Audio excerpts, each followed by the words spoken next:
Jay Calderon, Boxing Talk. Peace.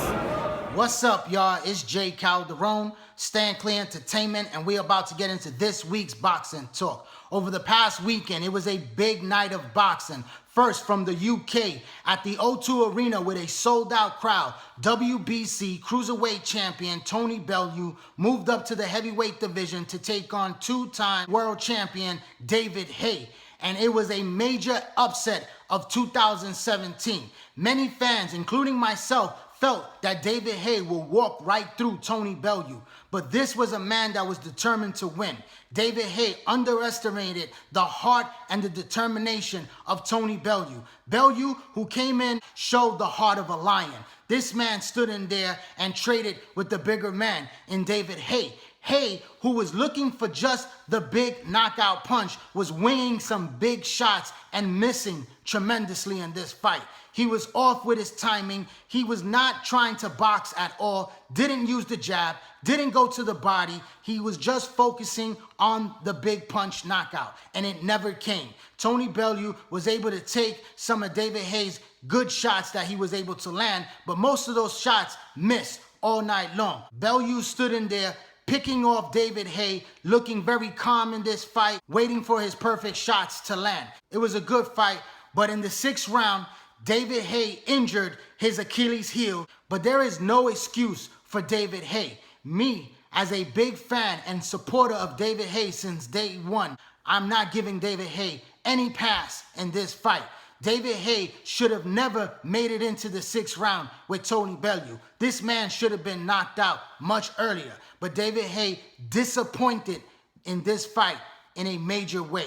After the sixth round, Tony Bellew took total control and started to beat Haye every single time through every round. Haye could not even stand on that leg, but he showed heart to continue to go on for 5 more rounds. In the 11th round, Tony Bellew knocked David Haye through the ropes. He was able to climb back into the ring, and the corner of David Haye threw in the towel, perhaps ending the career of the Hayemaker once and for all. There's no power in them punches. This is where Tony needs him. And down goes Haye, and physically, can he even get back through the ropes? The count is at 9, and the count's got it, and Tony Bellew, and ends the war of words, and there is the respect, and everyone should applaud that. He has won a fight that virtually nobody picked him to win. One of the biggest upsets in British boxing in recent times. This was a heartbreaking fight that I didn't get to watch when it took place because I was in New York watching the Danny Garcia and Keith Thurman fight. But I got to review the fight just now, and I got to tip my hats off to Tony Bellew. This man believed in himself when no one else believed in him. He came to the heavyweight division. He conquered David Haye and got the upset win in this fight. So my hats off to Tony Bellew, who said now he most likely will retire. He made a very big payday of over $3 million in this fight.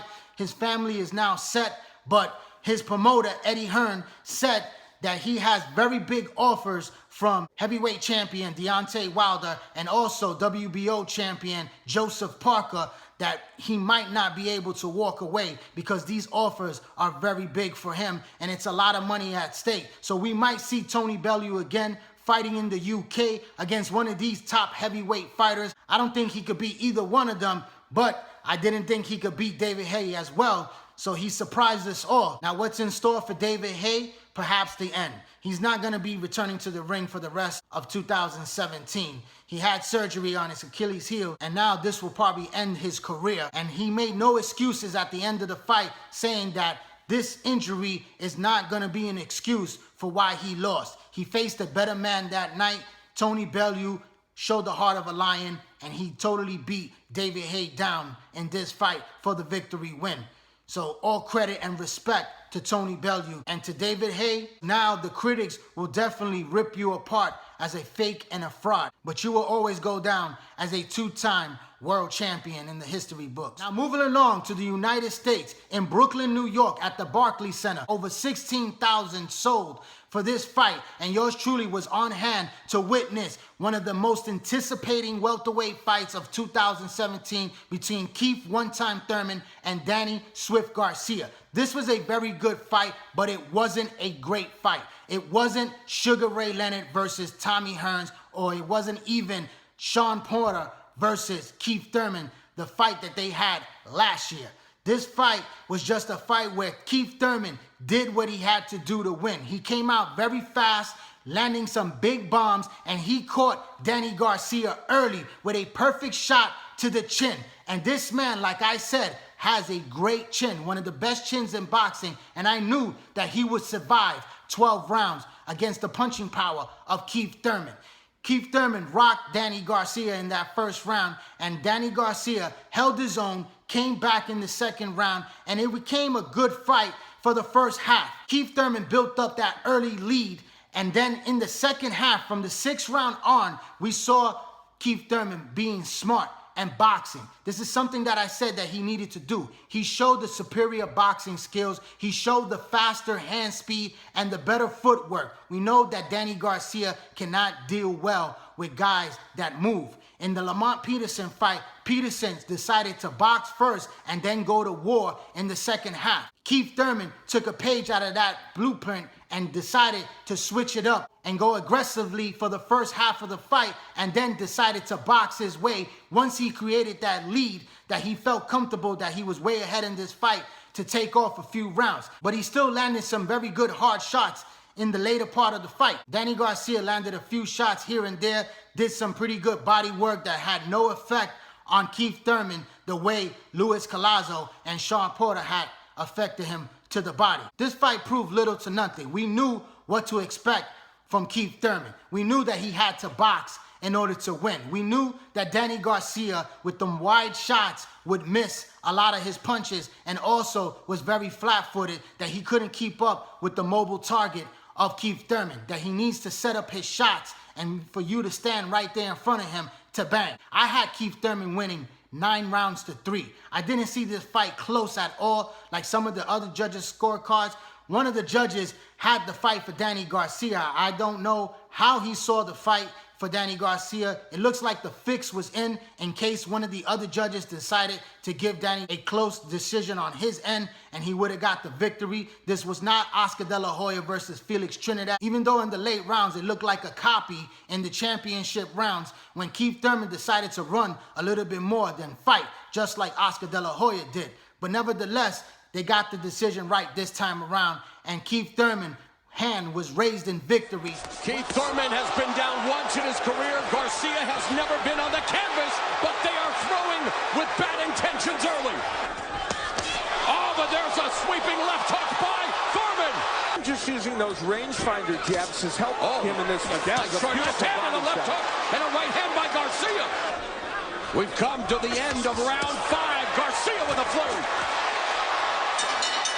We're down the stretch here in round 9, and they are swinging for the fences. Under a minute remaining, Garcia with a right hand. Thurman goes back to the body. 2 of the best go the distance to unify the welterweight titles. He is now the WBA and WBC unified welterweight champion of the world, Keith One-Time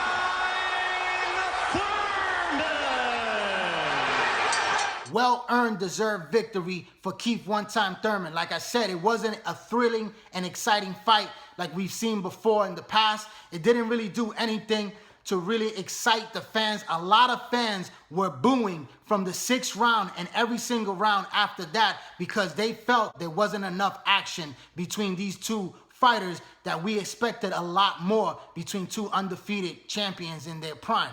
So it was a bit of a disappointment, an uneventful fight. It just didn't live up to the absolute hype that we expected, a fight of the year candidate type of performance. Do you really want to see a rematch?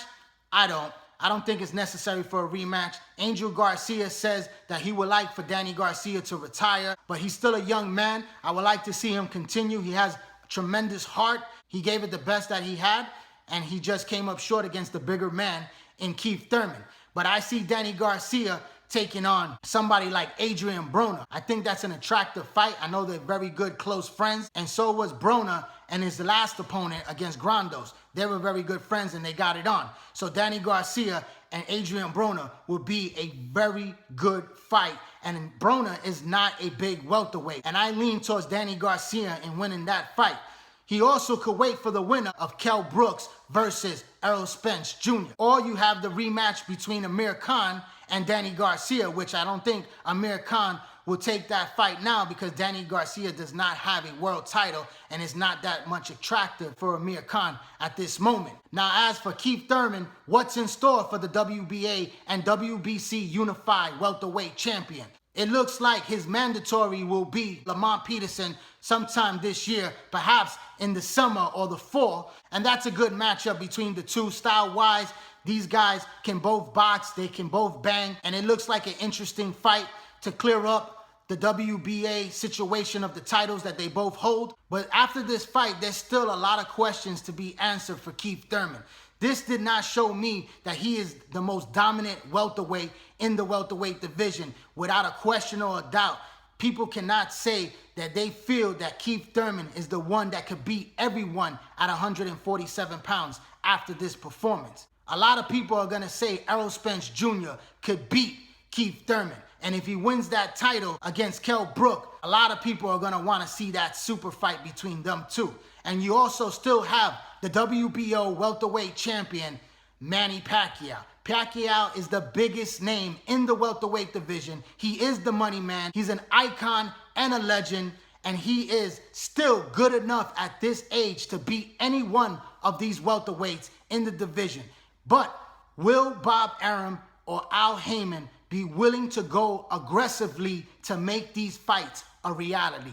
Boxing fans would love to see Manny Pacquiao against the top young fighters of today. I'd like to thank everyone that tuned into my video. Please subscribe to J. Calderon Boxing Talk. Hit that little red subscribe button. Put your email information in so you get all my notifications.